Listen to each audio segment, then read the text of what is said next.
doctor Sergio.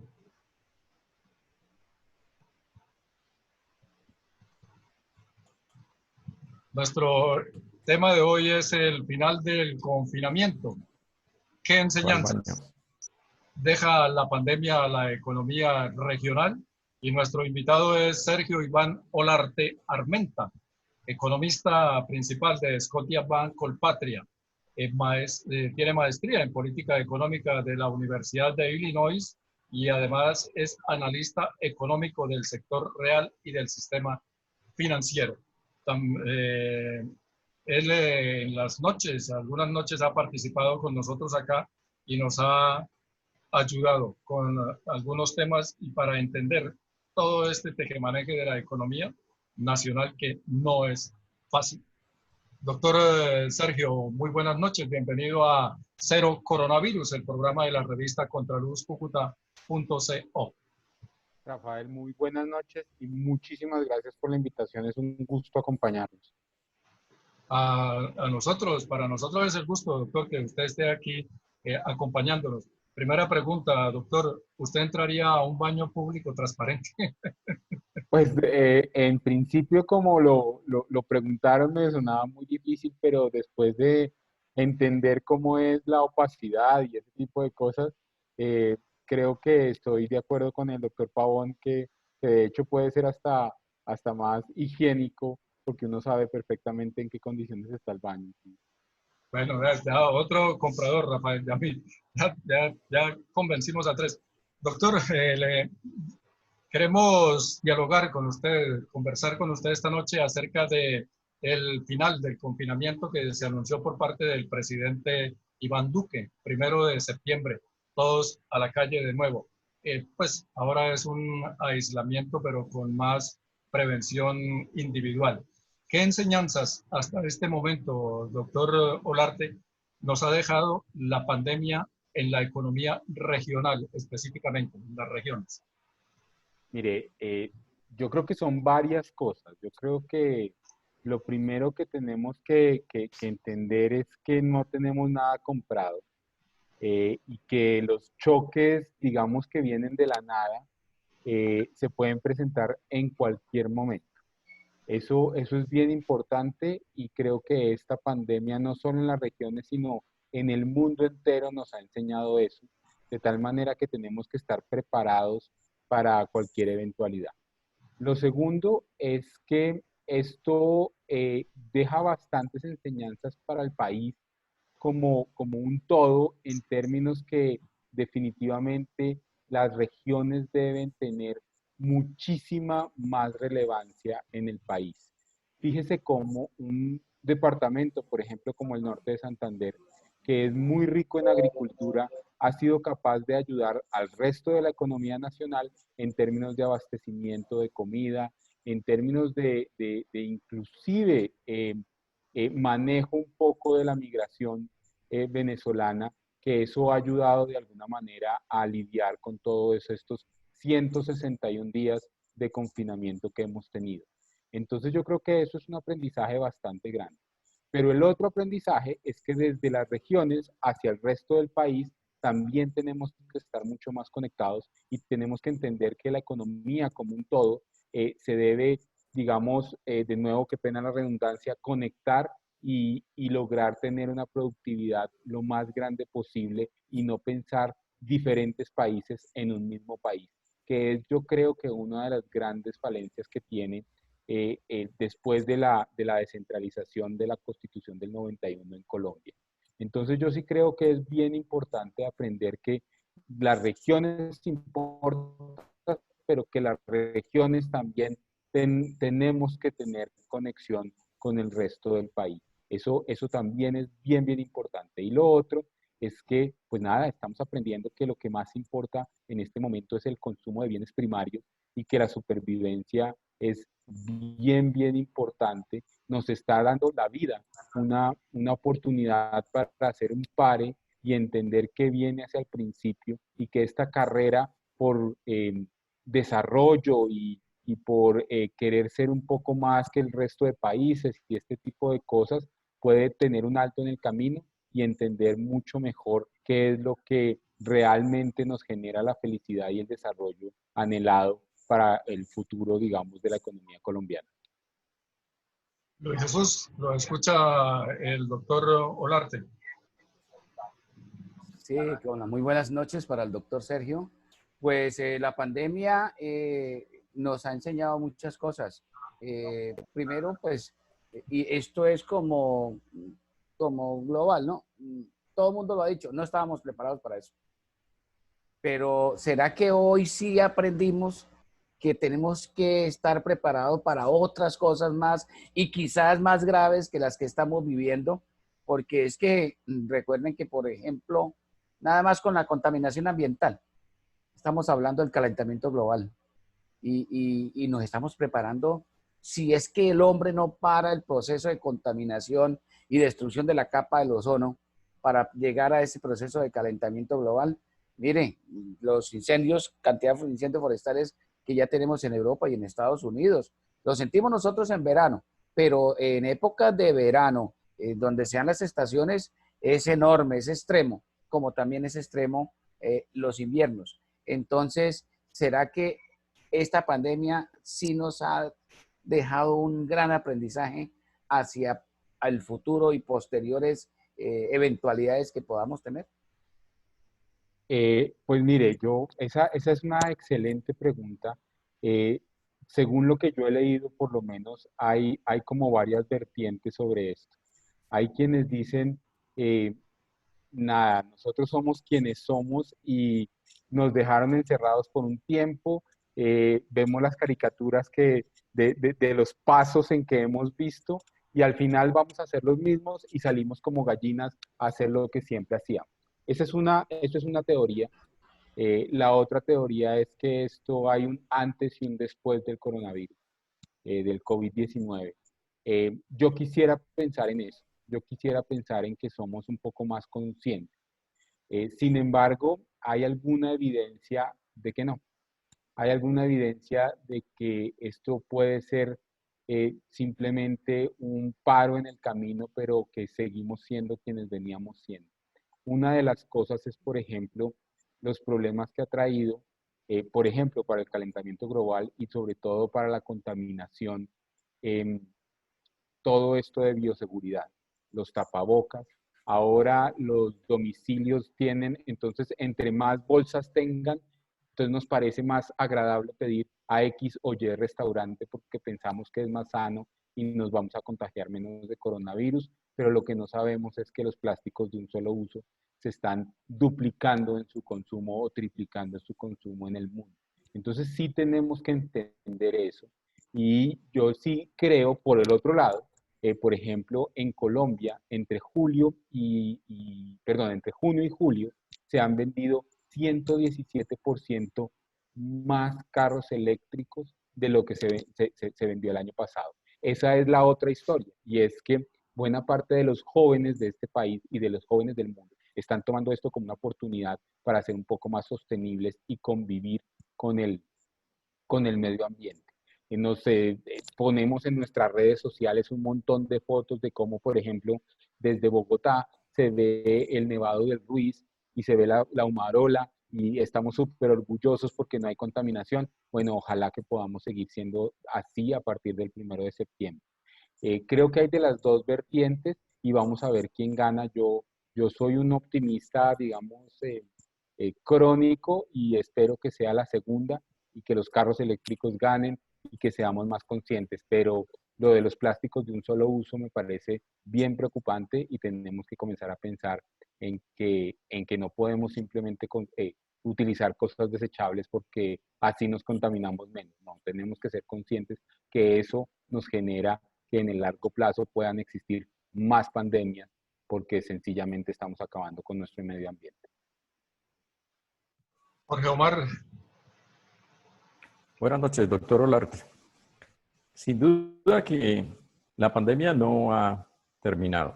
Esto se extiende y lo más desafortunado para todo el mundo es que no sabemos hasta cuándo nos tocará. Pero si hoy hiciéramos un alto e intentara usted hacer un balance, saber las pérdidas y las ganancias de lo que ha ocurrido durante este periodo de confinamiento eh, las palabras quiebra de los negocios, desempleo, versus el resurgir de los mismos. ¿Cómo lo ve usted? Es un balance bien difícil, como estamos, como usted dice, muy bien en medio de toda la pandemia, pues uno tiende a ver el balance negativo porque el desempleo a nivel nacional está alrededor del 20%, a nivel urbano está en el 24%, la informalidad seguramente va a aumentar de manera bien importante. Sin embargo, yo creo que hay muchas oportunidades. Le voy a poner un ejemplo.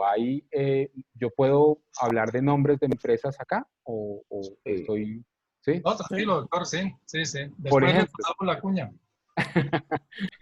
por ejemplo, tenemos un empresario muy famoso en Colombia que se llama Arturo Calle, que lo que hizo fue aprovechar de manera sana, no estamos hablando de la manera insana de aprovechamiento, de manera sana, la crisis del 99 y entendió cómo este nuevo consumidor después de la crisis tenía que abastecerse de ropa. Y eso lo hizo crecer de manera muy importante.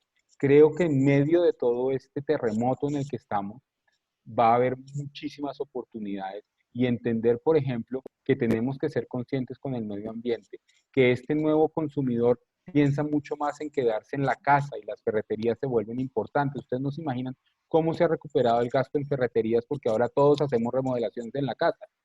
Somos ya profesionales en eso, digamos.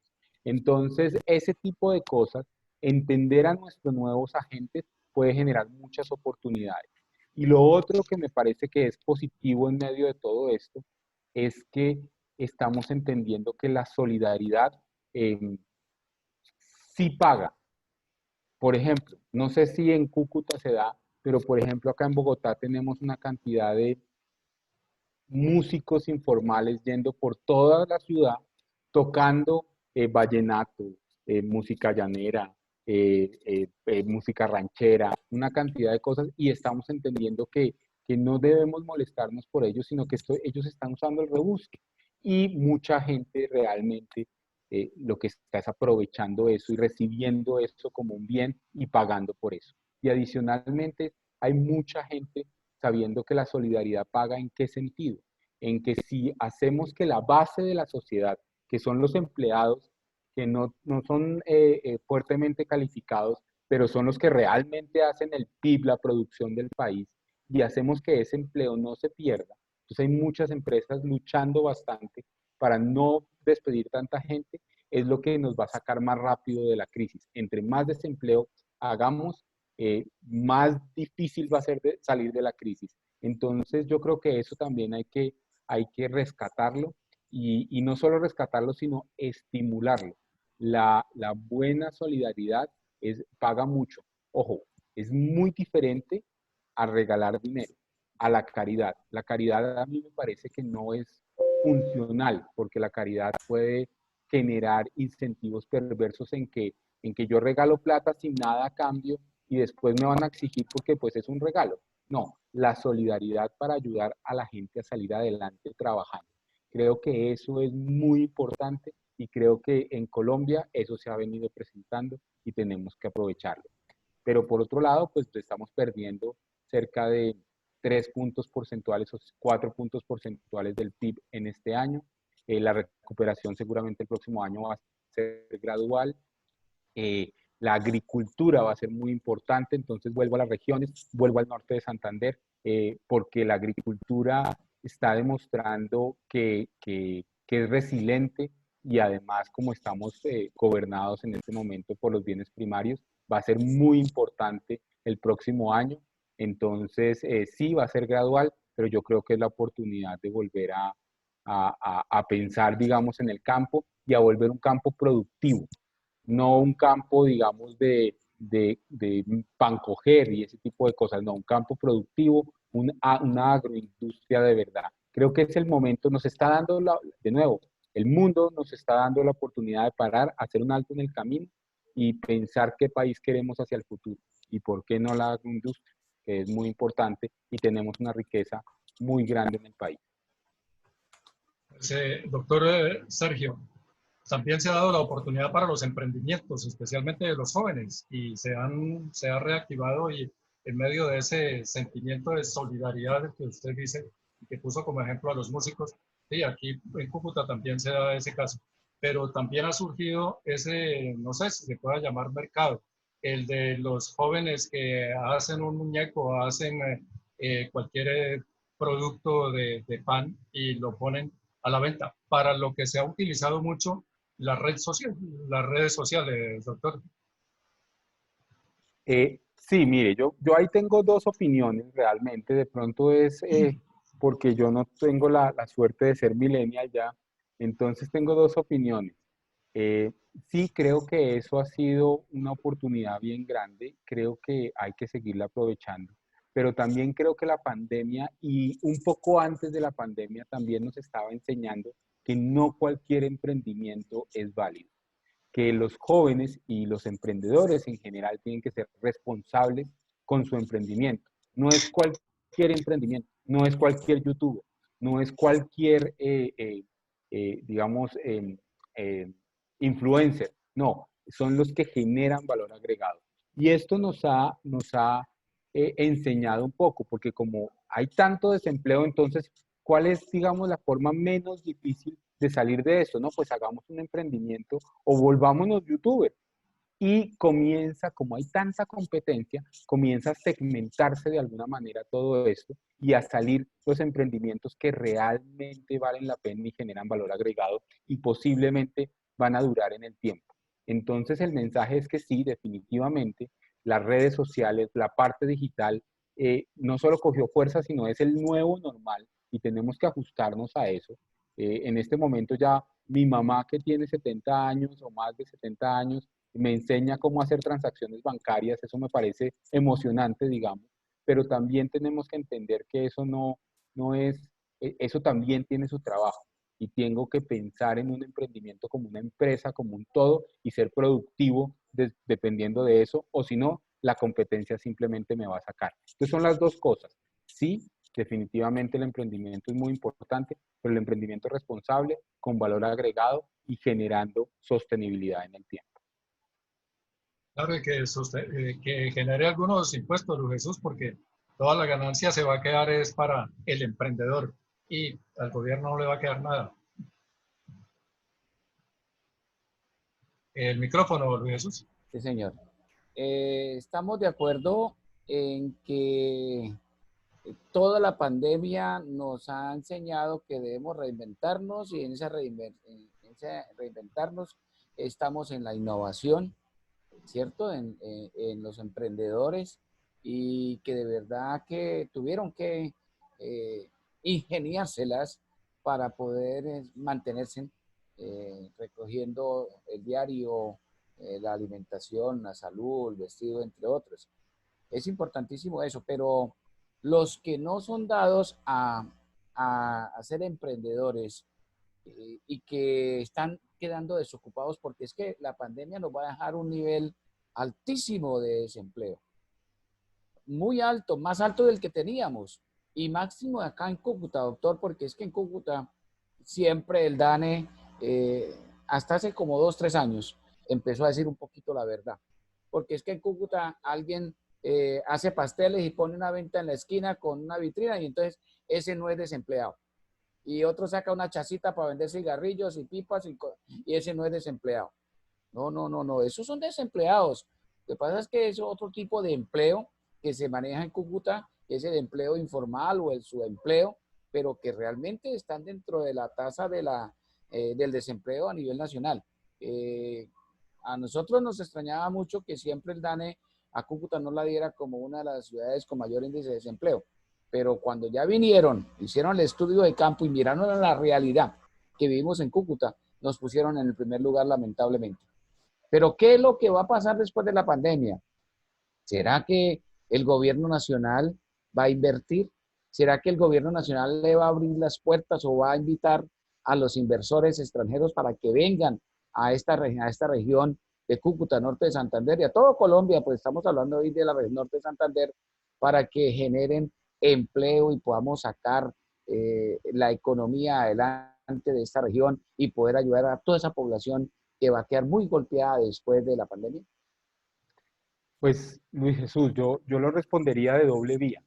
Yo creo que sí tenemos que exigir de alguna manera que la descentralización funcione y que todo ese dinero que está llegando por cuenta del mayor endeudamiento del gobierno llegue a todas las regiones, por ejemplo, al norte de Santander.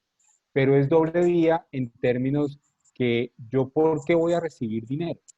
Porque tengo un programa de gobierno, porque tengo un programa, digamos, de infraestructura, porque tengo una visión de largo plazo que genera la necesidad de recursos.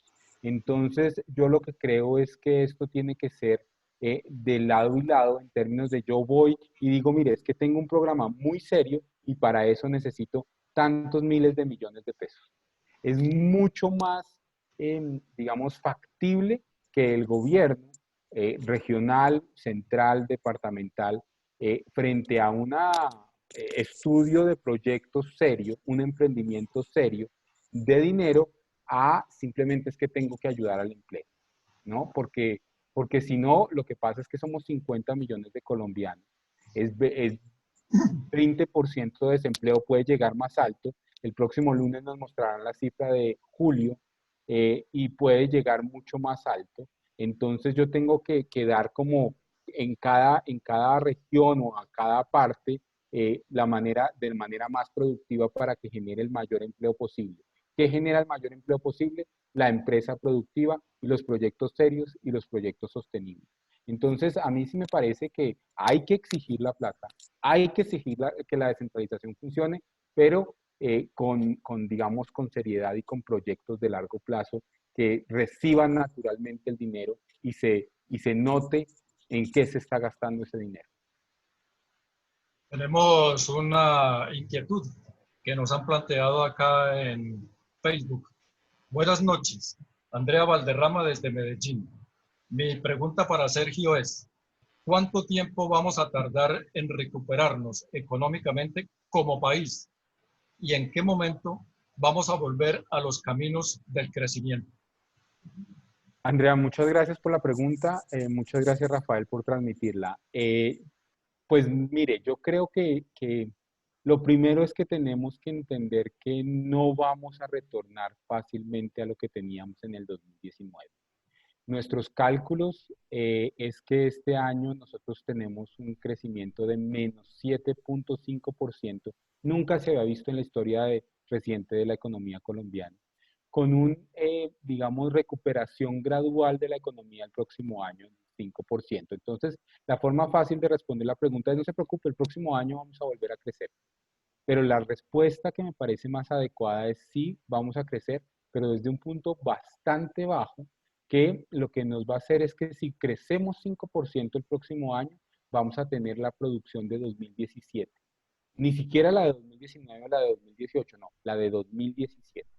Entonces, esto se puede tomar un tiempo, pero más allá de ver estas comparaciones, nosotros los economistas normalmente vemos la historia y qué pasó en la historia, porque esto se repite. Bueno, este es uno de los choques donde es un antes y un después, y mirar la historia de pronto no tiene validez, pero tengo que mirar es hacia adelante y de nuevo, las oportunidades que tengo hacia adelante. Entonces, no necesariamente tener la producción de 2019 es el óptimo en este momento, sino poder tener una producción mejor, pero con unas reformas tales que, digamos, podamos hacer menor desigualdad, lograr disminuir el Gini, que es lo que mide la desigualdad, puede ser más interesante que simplemente producir otra vez lo de 2019 con los mismos problemas de siempre. Yo vuelvo qué pena ser reiterativo, pero creo que tenemos una oportunidad de oro en este momento donde nos dijeron paren el camino y piense qué país quiere. Yo soy de los que prefiero un país de pronto menos rico en el entorno completo que se vea, pero mucho menos desigual, por ejemplo. Eso es un país más rico y más sostenible y que seguramente va a generar más riqueza en el futuro. ¿Cuándo? Por allá en el 2022, 2023. Pero si logramos hacer esas reformas y logramos ser un poco más equitativos, eso seguramente va a pagar de manera muy, muy importante en un futuro próximo. Samuel Quintero también nos pregunta en Facebook, Buenas noches para todos. Mi pregunta es, ¿por qué si el gobierno ha pedido un préstamo tan grande, solo lo inyectan en las mejores ciudades en vez de ayudar a las ciudades más necesitadas? Pues Samuel, me parece difícil responderle esa pregunta porque todavía no sabemos realmente en qué está gastando la plata, la nueva plata que está prestando el gobierno. Sabemos que son cerca de 6 a 10 billones de pesos, eso es casi un punto porcentual del PIB, eso es muy grande.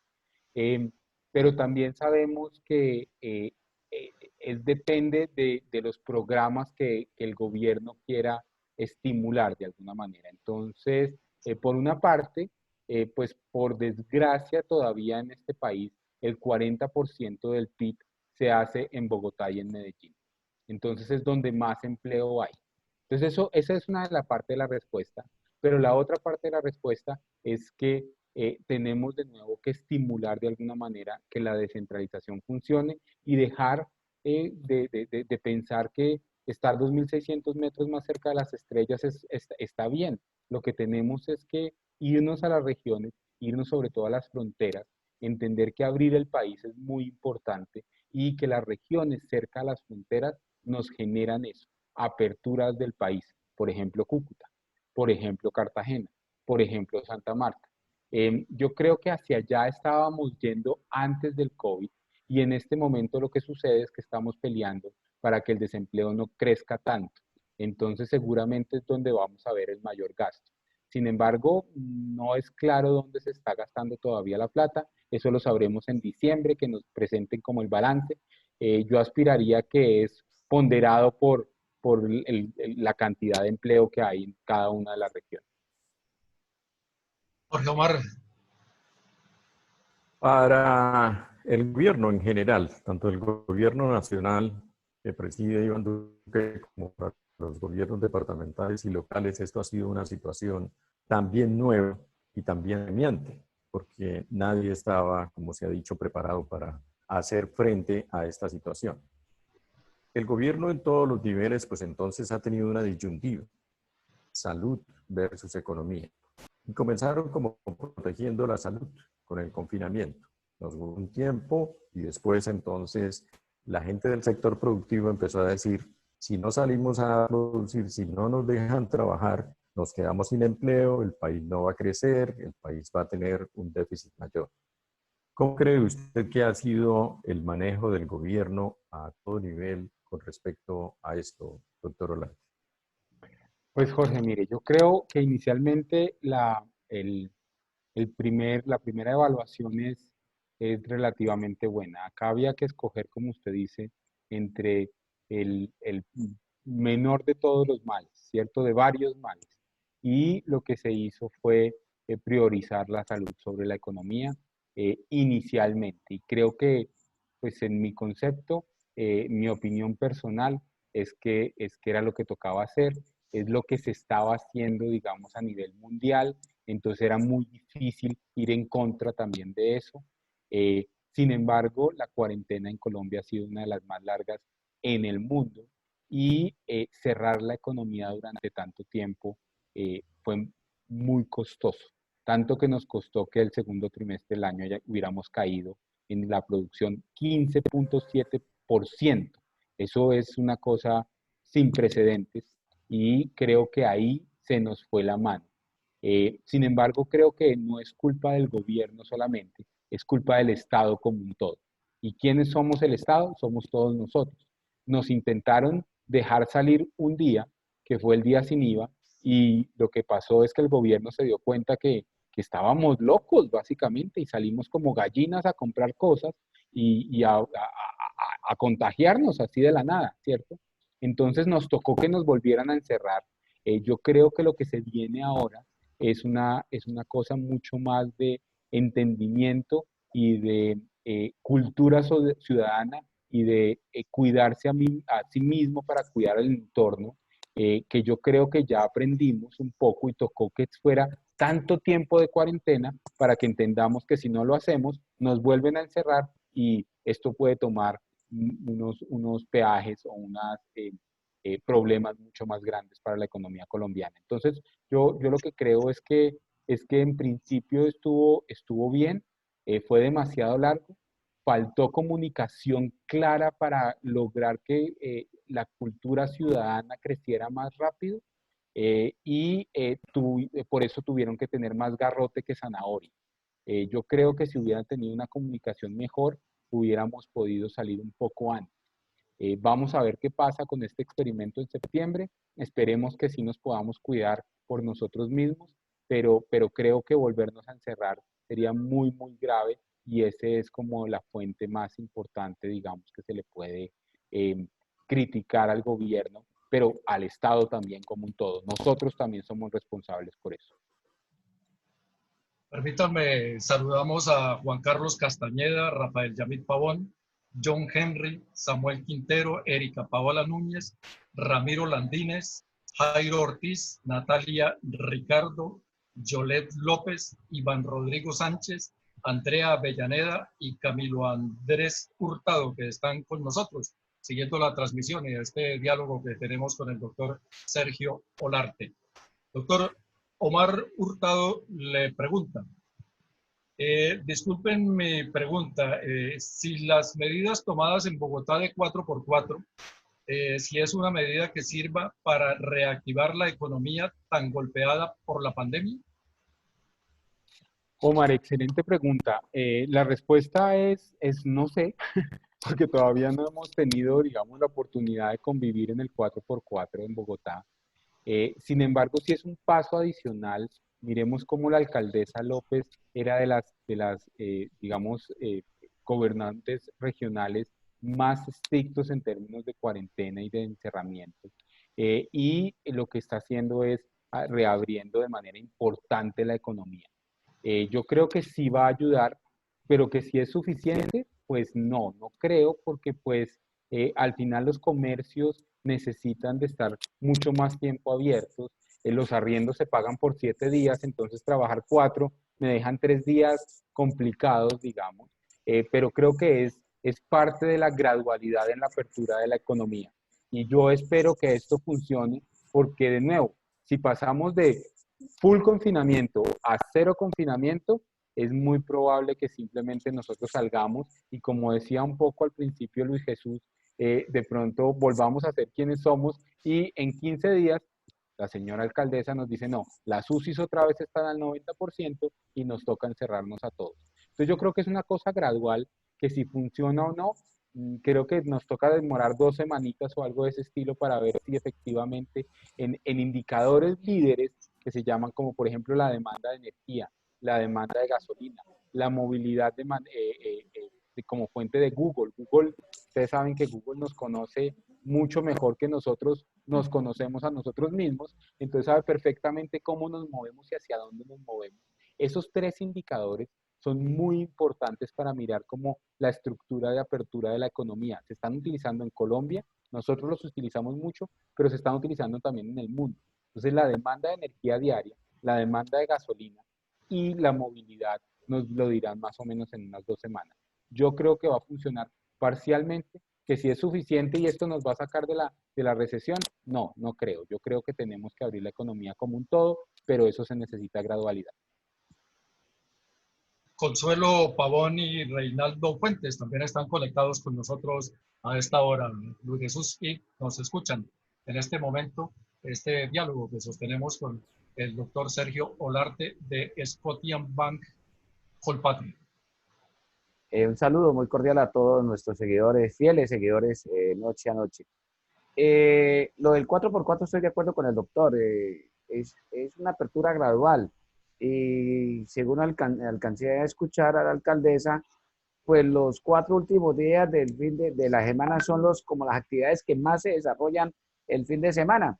Pues era apenas lógico que pusieran el grito en el cielo que cómo iban a pagar un arriendo de 7 días a trabajar 4. Eso es apenas lógico, pero no entienden de que de cero, estamos arrancando de cero para no tener nada y tener 4 es algo beneficioso y que podría a la postre mejorar las condiciones y después sí abrir en su totalidad después de que la pandemia pase y eso tiene que ser muy razonable desde ese punto de vista.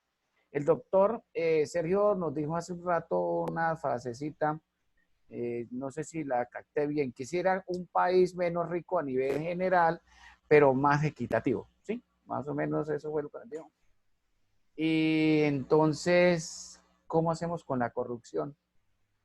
Si en estos días de pandemia, y yo escribí unas notas al principio de la pandemia y yo dije que esto iba a cambiar hablando de la clase política, y peor, vemos gobernadores presos, suspendidos, alcaldes suspendidos, funcionarios públicos por doquier investigados y suspendidos. Un elemento importante, por ejemplo, el PAE, Plan Alimentario Escolar, en las instituciones se está jugando con la comida de los niños, las contrataciones indebidas en los municipios y en las gobernaciones, los gastos innecesarios en vez de ir dirigidos a la salud. ¿Cómo hacemos, doctor, para tener ese país más equitativo si tenemos esa enfermedad más grave que la pandemia, que es la corrupción? Sí, yo estoy de acuerdo, Luis Jesús. Ahí hay varias cosas. Esta conversación literal la tuve hace 2 días con mi papá. Eh, es difícil, digamos, pero yo soy un convencido de la economía de los incentivos. ¿Qué significa eso? Si yo genero los incentivos para que un agente de la economía, cualquiera que este sea, Sergio Larte, Luis Jesús Botello, perdón, estoy insultando, digamos, pero o un senador, o un alcalde, o un gobernador, para que, para que sea difícil o fácil, perdón, ser corrupto, pues le estoy dando una oportunidad porque él lo que está pasando es que está viendo una cantidad de presupuesto muy, muy grande, ¿cierto? Y si hago una falta y nadie se da cuenta, y si hago otra y se dan cuenta, pero me dicen no lo vuelvo a hacer, y si hago otra y me dicen no, lo destituyo, pero a los 15 días lo restituyo, pues yo lo sigo haciendo. Si tengo el incentivo correcto, y lo que sucede es que, por ejemplo, por fin logramos que haya una muerte política o que haya, digamos, los castigos necesarios y además que tenga la palestra pública, que es lo que más duele, y es que todo el mundo me vea como feo por haber hecho algo incorrecto, yo creo que eso funciona más. Y creo que lo primero que tenemos que hacer es dejar la abstención en la votación. Tener más del 50% de la gente que puede votar, que no vota, estimula la corrupción. Porque entonces los mismos de siempre se pueden reelegir de manera muy sencilla. Si lo que hacemos es una democracia y ejercer nuestro derecho primario, que es que todos votemos, es mucho más fácil exigir por un lado, pero a segundo, seguramente es mucho más difícil manipular de alguna forma elecciones y este tipo de cosas. Y además nos sentimos empoderados porque es que yo lo elegí. Entonces usted tiene que hacer para lo que usted me prometió que yo lo tenía que elegir. Yo creo que lo primero que todo es evitar la abstención sobre todas las cosas.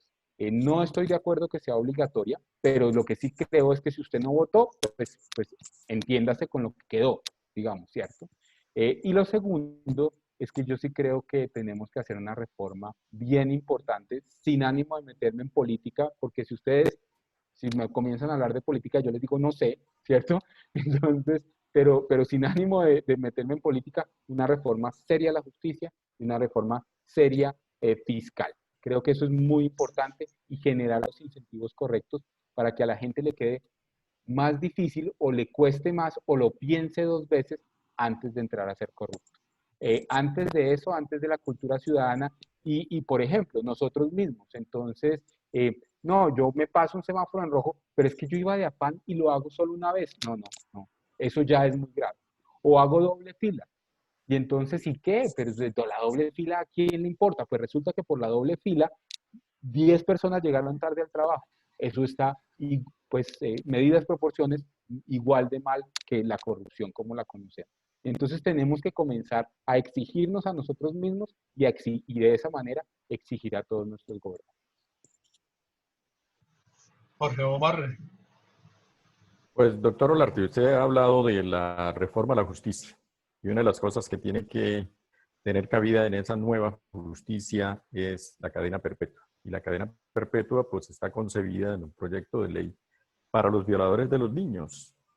Pero bajo esa perspectiva que estamos analizando, debería extenderse también a los corruptos. Y le planteo otra pregunta. La banca, usted trabaja en ese sector.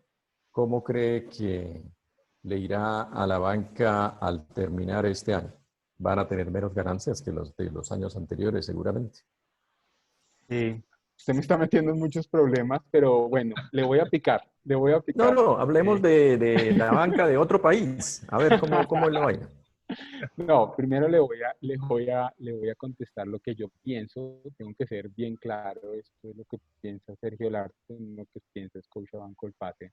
Pero le voy a picar. Yo creo que la cadena perpetua es una forma de incentivar a la gente a que no haga las cosas mal. Creo que eso es bien importante porque si yo lo que hago es poder salir a los 10 meses de haber cometido un delito, pues estoy tranquilo, o 2 años, o 3 años. Eso no es grave. Si yo lo que me quedo es toda la vida, pues comienzo a tener un poco más de responsabilidad. Ahora, en un problema donde tenemos una justicia bien difícil en Colombia y hay cosas que son grandes, los violadores de niños, ok, eso es grande, pero hay sitios, digamos, áreas grises donde comienza a ser bien difícil saber si tengo que hacer cadena perpetua o no. Y además de todo, momentos en los cuales, como tenemos una justicia bien imperfecta, de pronto hay poder de manipulación de alguna manera. Entonces, en este momento, hacer cadena perpetua para la corrupción, por ejemplo, le voy a poner el ejemplo que usted me puso.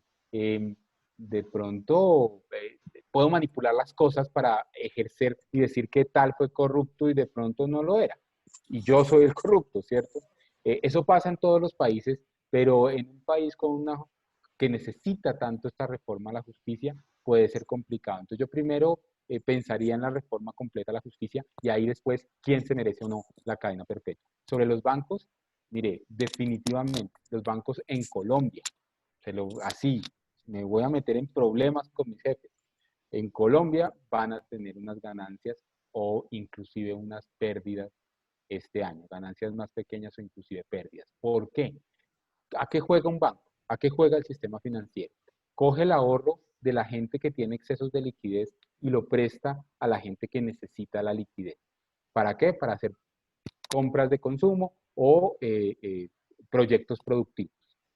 Pero si yo lo que tengo son estos ahorros que todo el mundo me los está poniendo, pero no puedo prestar o tengo que dejar de recibir los pagos de manera bien, esa es la función social en este momento que está haciendo el sistema financiero y yo estoy de acuerdo con eso.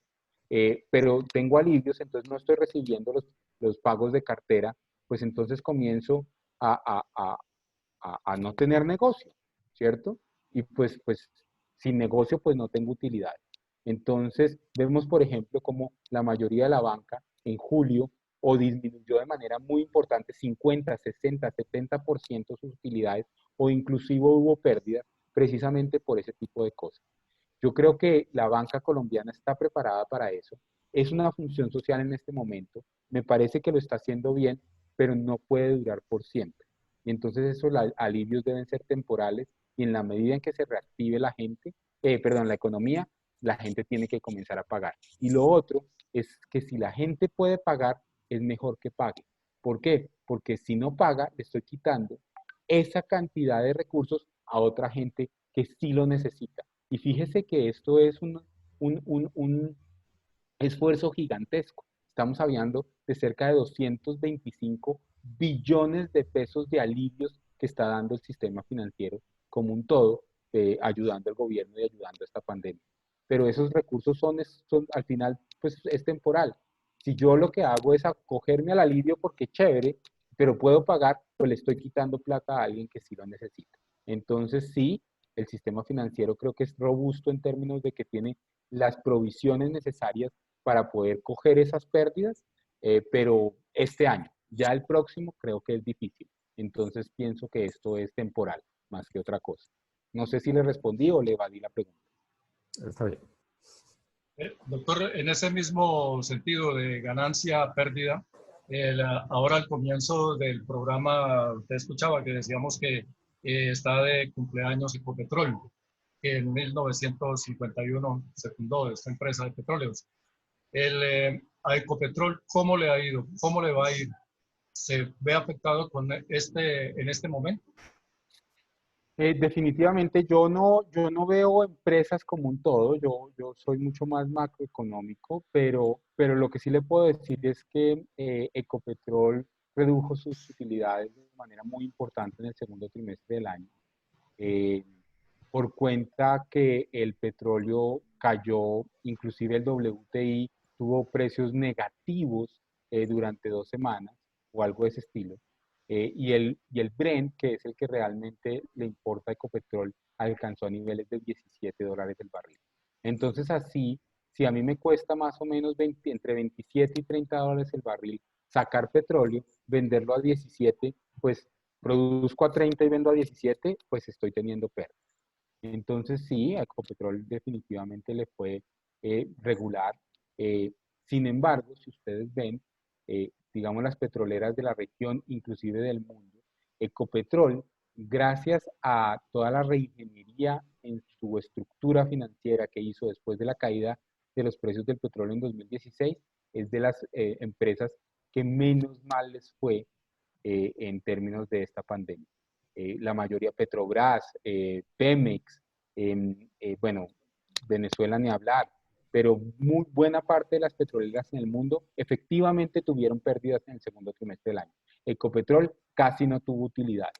Entonces sí, está muy afectada, seguirá afectada. La producción de petróleo en Colombia ha caído cerca de 20%, entonces eso afecta directamente a Ecopetrol, pero creo que la estructura financiera de la empresa aguanta y está aguantando. Esperemos que esta pandemia, que es lo más temporal que yo pueda ver, y uno supondría que el próximo año el precio del petróleo sigue subiendo un poco y ayuda un poco a los rendimientos de Ecopetrol. Esto, Luis Jesús, porque si a Ecopetrol le va mal en sus ingresos, las regalías pueden mermar para las regiones y entonces se afectan los presupuestos municipales. Sí, claro, indudablemente. Pues yo tenía dos cositas con respecto a lo que ha dicho el doctor Sergio. La banca nunca pierde. Si el año pasado ganaron 4.000 millones de dólares, este año van a ganar 1.000 millones. Si es perder de ganar 4 a ganar 1, pues es entendible. Pero es que la banca, doctor, cobra por todos los servicios del portafolio que ofrecen, por Dios. Mire que a mí me ofrecieron alivio en la tarjeta de crédito y me descontaron y después me lo devolvieron. Bueno, está bien, pero los intereses me subieron. Entonces, ¿cómo así? Me cobran, me suben más los intereses. Y no, yo preferí, llamé al banco y le dije, no, señor, yo prefiero pagar. Entonces, pagué. Como usted dice, es mejor pagar. Si tenemos la plata, es mejor pagar. Porque es que definitivamente los intereses eran 75.000 y pasaron a 120. Y después de 120 pasaron a 180.000 en intereses. Entonces, es imposible, el banco nunca pierde. Nunca pierde, tal vez en esa dimensión, en lo que ganaron el año pasado con respecto a lo que podrían ganar hoy. Oiga, es que hasta por un retiro en el cajero paga uno, si es del mismo banco, no sé, 2.600, y si es un banco diferente, 5.000 y pico. No, eso es increíble. Con respecto a Ecopetrol, como empresa de pronto está perdiendo algo, pero los que van a llevarle el bulto son aquellos socios que compraron acciones hace 15 años y que cuando estuvo la buena época del valor del barril de petróleo, pues les reinvirtieron algunas ganancias. En este año seguramente no van a tener ganancia y van a tener que tomar de algunos aportes de esos socios que compraron acciones para el sostenimiento de la empresa, seguramente, pero de todas maneras, sí, Ecopetrol maneja mucho la economía del país y seguramente pues si no tienen ganancias, pues tampoco habrán las regalías, como dijo Rafael, y entonces ¿quiénes se van a ver afectados? Pues las regiones por donde pasa, en este caso el oleoducto, que son las ciudades que se benefician acá. Doctor, hace un momento usted nos hablaba del gran endeudamiento que ha tenido el país y por allá Samuel Quintero, me aprendí el nombre, yo no sé si es un estudiante mío, yo tengo un estudiante también que se llama Samuel Quintero, hablaba de que la distribución no era como muy equitativa para todas las regiones. ¿Qué va a pasar con ese endeudamiento? ¿Quién lo va a pagar? Bueno, el profesor Botello es muy bruto, pues usted que paga impuestos, sí, está bien. ¿Cómo lo vamos a pagar? Sí, a través de una reforma tributaria. ¿No hubiese sido mejor que el gobierno hubiese sacado las reservas nacionales e internacionales para suplir un poco la pandemia? Esa es una excelente pregunta, yo se lo agradezco mucho, Luis Jesús. Bueno, lo primero es que no me parece que sea una pregunta trivial, como usted lo planteó. Yo creo que a mí me gusta, digamos, hacer analogías. Entonces yo veo al gobierno como el administrador de un edificio. Y entonces este administrador lo que vio es que estaban saliendo unas grietas muy importantes en el edificio y no tuvimos tiempo de hacer una asamblea extraordinaria. Tocó ir al banco y pedir plata prestada porque si no se caía el edificio. Eso es básicamente lo que yo creo que está pasando, pero el próximo año toca hacer la asamblea extraordinaria, pedir plata, pedir una cuota extraordinaria y pagar las deudas, porque si no, nos embargan el edificio, ¿cierto? Entonces sí, yo creo que hay que esperar una reforma tributaria y una reforma tributaria muy importante. Ya nos han dicho de alguna manera qué va a hacer. Se van a reducir excepciones y exempciones en el IVA. Se va a aumentar un poco la renta a las personas naturales.